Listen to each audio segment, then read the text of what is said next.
Hi there, friends. This is Brent Hearis, and in this video, I'd like to talk to you about depression and sadness. And so this is a topic that's really near and dear to my heart and something I really love speaking about. But as I proceed, I would like to offer a caveat here, which is that I'm not a medical authority or a scholarly authority. I don't have any formal degrees or certifications in this topic matter. And I'm not even going to be offering any advice. All I'm going to be doing is just offering my own perspective and my own relationship with depression and how I view it, which to my point of view is accurate and useful and good. So as we go into this, I would like for you to really exercise your own sense of authority and to, you can hear this point of view, but not to necessarily accept it as true, but just kind of, bounce it off against your own experience to see if it feels true for you or not. So with all that said, I'd like to share my perspective on it. So here's where I stand with this matter. I seem to have come out of the factory with a sense of depression so for me, it felt like just a sense of sadness. Ever since adolescence, around 13 or 14 years old, I felt like at that point, I felt a certain sadness kind of switch on in my experience, and it's been with me ever since. And I remember talking about it sometimes to people that I knew, or parents or teachers, and kind of the thinking at the time regarding sadness and depression was that it was an indication that something was not okay.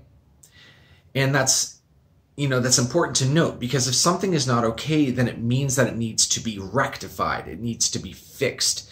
It means it needs to be diagnosed, and we need to get to the problem of it. And so what I started learning, and the ideas that I got about having sadness and depression at that time was that it was something that I should never be able to. It was something that if I were to talk about it, then I would be kind of treated as a patient. And so it became something that I would just never, ever share. It was just, again, just not okay. And so, in my culture, at the time, it was the same applied to sadness, that it was not okay to be sad. The idea behind sadness being that there's a certain victimhood with sadness, or there's a certain helplessness or hopelessness with sadness, just in the sense that it's like when you're sad and when you're really deep in sadness, it's like there's a sense of despair, a sense of reaching a dead end, a sense of failure, a sense of almost like conclusion, but in a negative sense, the story's over for you. And it's very important. I have 15% battery, so I'm going to have to, hasten this, but there's a sense that it's the story's over for you when you're sad. And that is,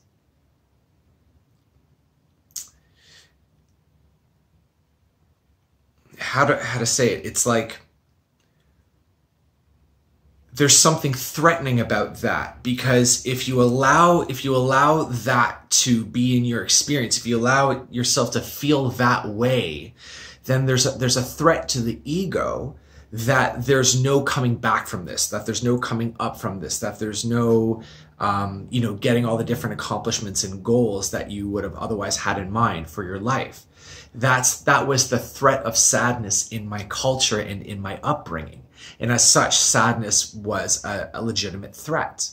And so therefore, I learned over time, and then I carried into my adulthood, this general sense that it's not okay to be sad. And even later on in my life, later on into my 20s, I would feel sadness in my experience, and I would just not approve of it. It would just simply not be okay, and I would just kind of, shut it off and not feel it. So now what's interesting about this sadness is that in the meantime, I would be moving into greater success. Now, when I say success, I'm actually talking about two things simultaneously. I'm talking about inner success and outer success.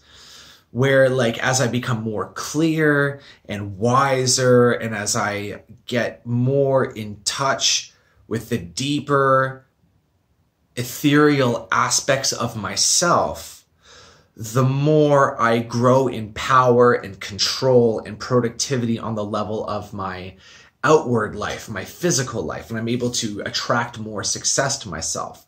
Like inner and outer success, they move in tandem with each other. And so as I've been moving in that success, what would happen is the sadness in me started to become more exaggerated. I started to feel it more strongly, and it became more and more difficult to ignore and suppress.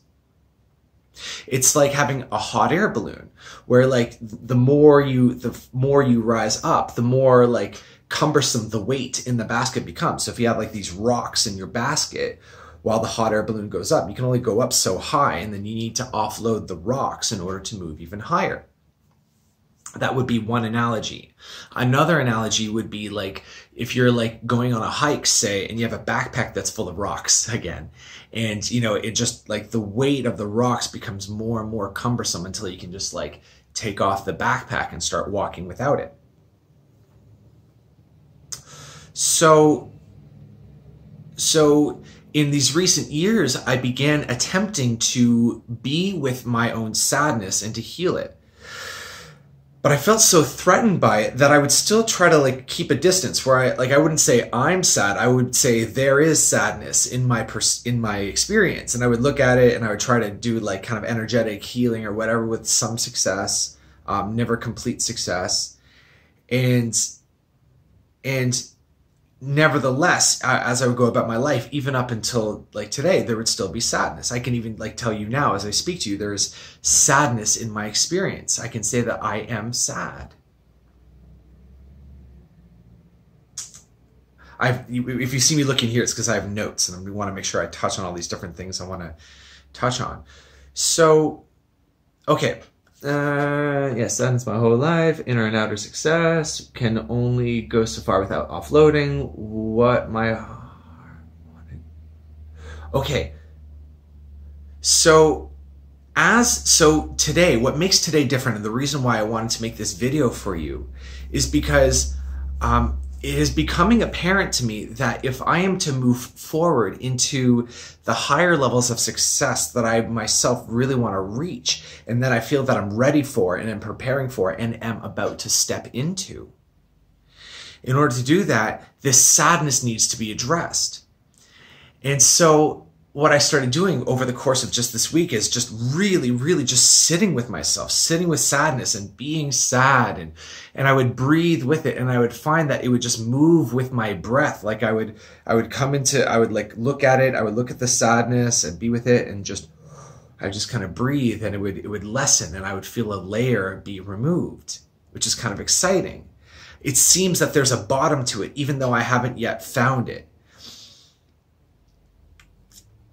What I notice, if I'm to be really honest with you, really honest, there's a part of me my whole life that has felt a certain impatience towards death.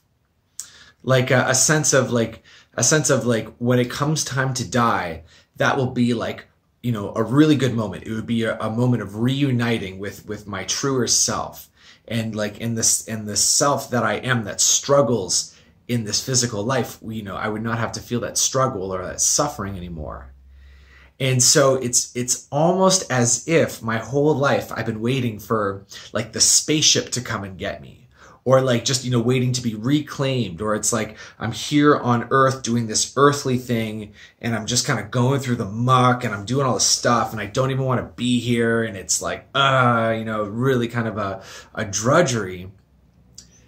What I realized is that when I started paying attention to my own heart, that which I've been asking of the universe, you know, to reclaim me in a way, the heart was asking that of me.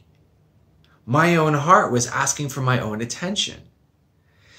And it's funny because when I was spending all like these hours just keeping attention on my own heart, what I noticed is that it's almost like my heart is like lost in this cave and I'm dropping down a rope and pulling it up and like kind of rescuing my own heart, be like, in like I'm reclaiming my own heart, just like, hey, like I got you, like I love you, like I'm willing to look at you. I'm so sorry for disproving of you and trying to push you away all this time. And there's a glorious reunion that comes as a result of it. And so that's what I'm doing in these times now. And it feels so much better and so much more appropriate.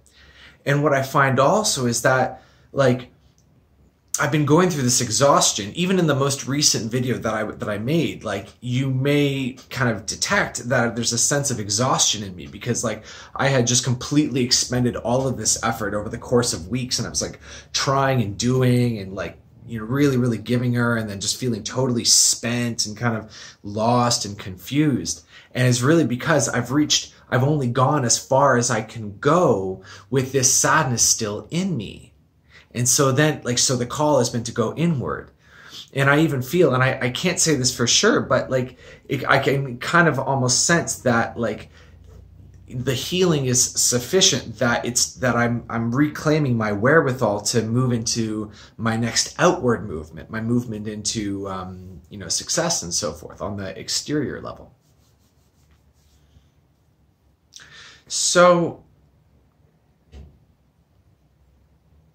I wanted to share that. And I guess, like, the reason why I offer that little caveat in the beginning about depression is because, like, in my own depression, it always seemed to come down to, and this is also the case of anxiety, but I'm really, focusing on this for now. Like, it always seemed to come down to, there's some aspect of experience that I'm frightened by and that I'm against and feel threatened by. And as long as I'm in a situation like that, then I can never feel totally secure within myself because I feel threatened. And it's to realize that